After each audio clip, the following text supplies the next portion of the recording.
étroitement liées à mon métier, à l'activité de Suez et à l'activité de Haute-Normandie, et puis qui sont au centre des préoccupations des collectivités territoriales sur les sujets de transition.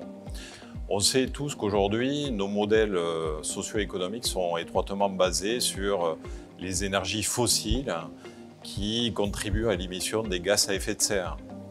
Et dans ce cadre-là, les enjeux qui sont les nôtres sont de deux types. Le premier, aller de plus en plus vers une société moins énergivore, plus parcimonieuse quant à sa consommation d'énergie.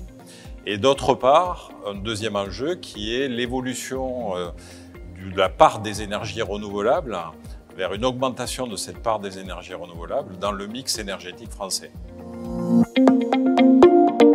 D'abord, la raison d'être de Suez, c'est l'environnement. Donc nous devons d'être innovants pour proposer de nouvelles solutions aux collectivités dans ces domaines de la transition. Je citerai deux exemples là-dessus. L'activité recyclage et valorisation est aujourd'hui reconnue comme leader de l'économie circulaire dans le domaine des déchets, où nous sommes, grâce aux innovations que nous produisons, plus performantes en matière de collecte, en matière de tri et plus performants en matière de recyclage des matières.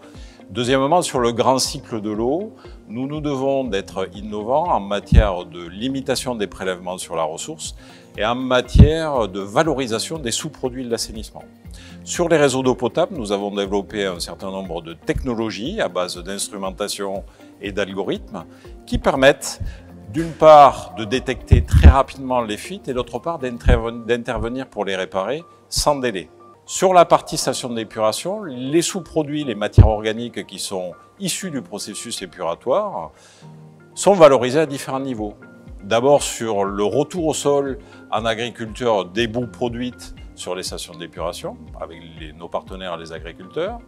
Ensuite, sur la mise en place de méthanisation sur les stations d'épuration qui produisent du biogaz qui est réinjecté dans les réseaux de GRDF. Et ensuite, sur le recyclage de l'eau épurée avec des filières de réutilisation de l'eau, par exemple pour l'arrosage. D'abord parce que vous y rencontrerez des professionnels motivés et qui habitent sur le territoire. Et c'est toujours intéressant d'échanger avec des femmes et des hommes au cœur du sujet des transitions. Ensuite, parce que vous pourrez y découvrir un certain nombre d'innovations bas carbone de Suez qui sont mises à la disposition des collectivités dans leur cadre de leur projet de transition.